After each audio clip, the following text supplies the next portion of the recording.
evening, Amwaj. Mayam. Good evening, de hore. Cha se mi yamandana moigi patra later than rice cooker da laundry liter kenogi. Liter anigi rice cooker da. Ado she can out there. Tangalamaga sing hapadi hena mahaw hingalidana kwana.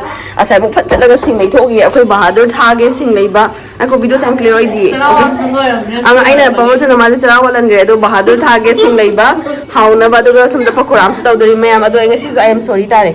Recipes like the check recipes the half your man mando. Hector Hyberka, however, on the heron. Beshan Jira powder. They give him Manipurgi machan, they give more machu. They more when a Suzabado, may take more a subado. I do they machu happens that do canoga. Guinea, they give baking sodado. I do the Karahapa. I do get a demon and bong like. Ma'am, seasonable for the hapado, a uchaho drepado, ma'am, a mokana, tabi horo, see ma'am, they have to have a near do the Sipokara, full video, Namatagalake, ado Bahadur. Chalo, sing later. Sing later, solo. Ado ma'am, video Makata, sir, came a minute. Yami, a simanga Jew at the Gigan shower. Why? No. No, why? No, why? Sorry. See, the Asada is like a Morris who's like a top of the ma'am. Me, Tilaga. No, so can't tap in home. I don't know when to catch other came out. Okay, in the other openina, more the love was a lane and the tower than the river. Pushing out the bounty here. Tad and he is great. She charged up an ma'am. Don't go check him out. Other? Take it over again. Take it over again, Bahadur. Take it over again. Mayam, okay, Smahigi cha cha sa number in the barrel or say, Nagoli chai wana carry already. Is it a pote? Man of this saddle and color and other sings my sings again on Mali, evoke all Mali. Sing the mighty green way. Evoke all Mali, she the mana. As he rice cooker, some woman's the mana. See, sing, ma'am, the Hidara Next up, how's this and woman's character? Sogale at the Magi Hoski, magic recipe, evocado. Sings evocado mala, a green way with the car. She and how is it? Sugar, I thought the half table Maggi magic ingredients only ginger neighbor. She in a how put up with the god and how this nigga have the rice cooker alone baggy. They're also from India, Tari. If it's a worry, Chato Tona, house is a lorry.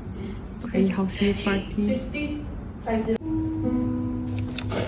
65.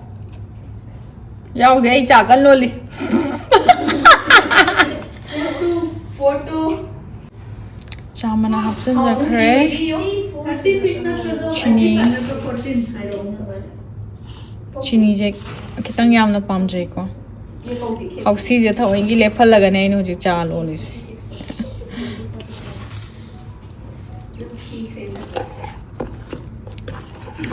How zig jazz it up not tapna, so halaga, Tom Granny cited them later.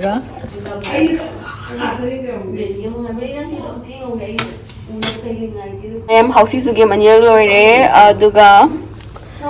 Mom, Chassi lore, do Chassi how Liba Chamana say red label name. Please DM to order it. Please DM to order. Aduga Haga the river glass, how one got the rivers, America and a mouth after river glass and something like that. Again, how this not going to have the Masak Pazar be making a Hagar for the how they say. This is special, Nico.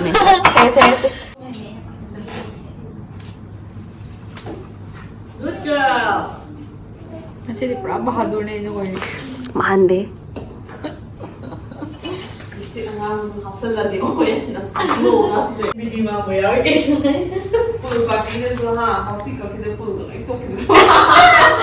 Ising the tower, how is he going lazy? Pana Moraga. Lala, home down for la. I can you guys a crack. Madam Cham, Madam Cham, by bigger drop.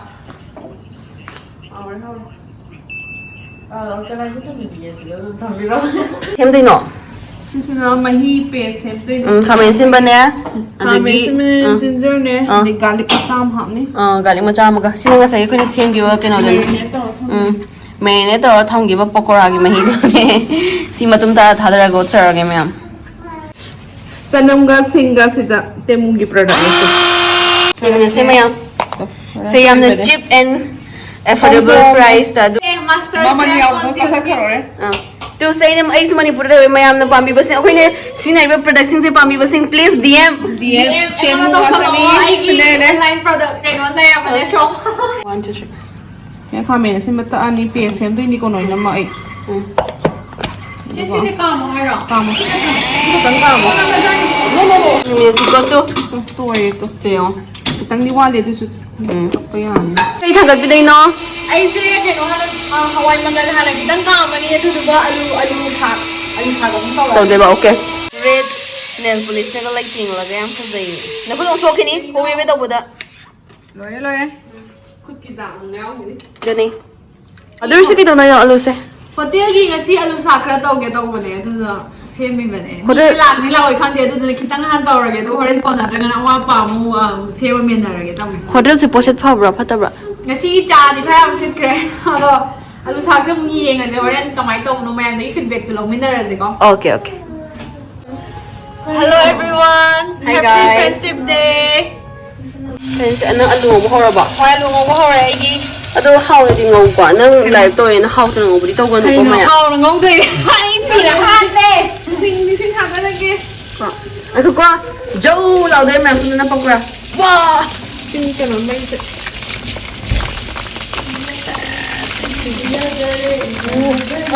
alu hapsan gre alu sang ba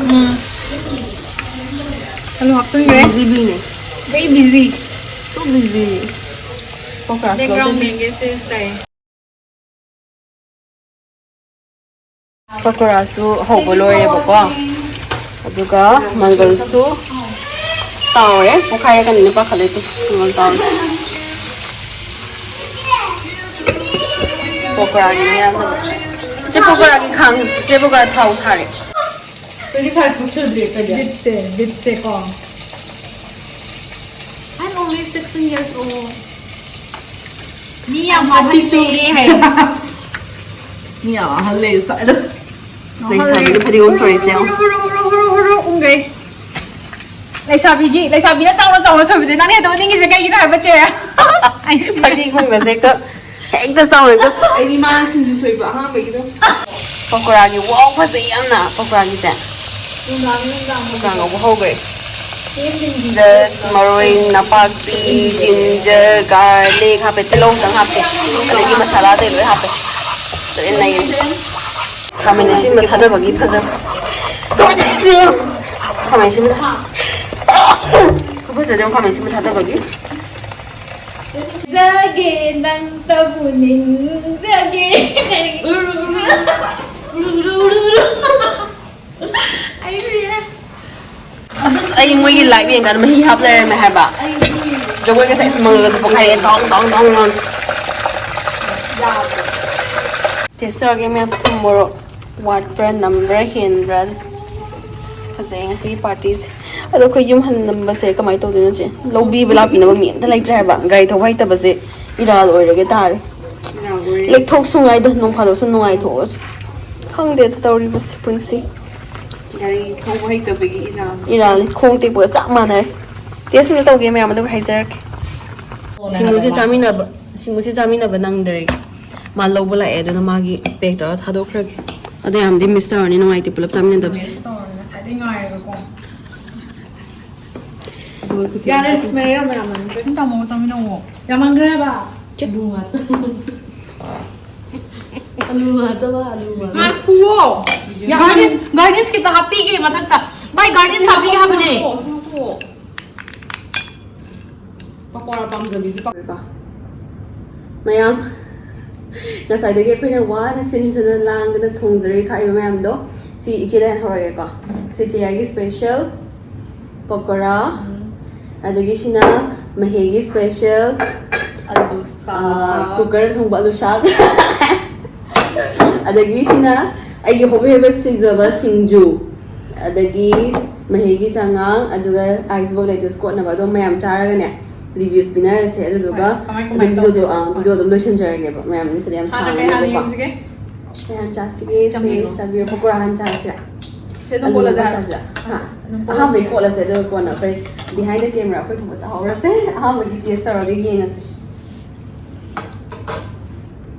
mayam ilam sa ra Ilam se pakora in guys. ai ma tum gi chaw he Mayam kita mata. ta Asik. Wow. Hadri Wow. programa 10 out of 10 pi re du si ma 10 out of 10 phang ya ko Wow, gitu nih. Lagi nanti dia mau ya. ma he gi ku gi so Ini manja banget tuh, pakora yang manja ya.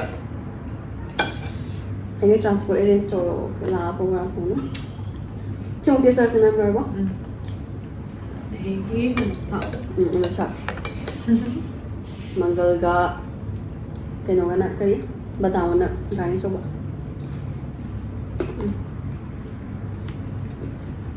Sa hawe. hey ma'am ta sing na ha ba da ne mai se ku ga da kam the ki be ku thong da ai shmai na mo haw yong ga ni tha sa di ade haw len Không phải học rồi. Hawe. Hawe em na.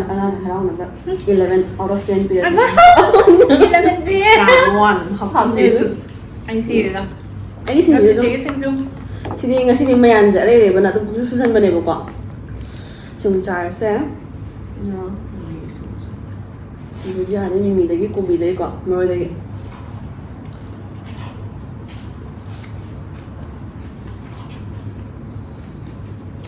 Hawe gì đó. Học em nào. Sinh dung em sinh dung. na ta gi ho bi be su Sinh dung thì chị cái expert này quá. Mày Quay mì tung mì quên bên sinh đó dung. đúng. Quay quên bên đó đúng. Chị chơi tầm sinh dung su bia tầm hai layer mà này. Không phải là. do me a si gi di Ngay của trà thôi phải hai. okay sorry Nè chào. cha si di Chị nhìn ông tăng hồng gì ạ? Sa hawe. em hỏi e do lemon tha de men nei ni ta Trà mang cái đúng. Anh à thằng cái đúng mà này trà không không đúng. ra không đặt thôi của ta hen học rồi Anh không anh tổng hiện học. Jadi ma'am, mata saya dulu sendiri si video saya, mati ni blog tu mungkin ada saya ma'am. Jadi ma'am, bye bye.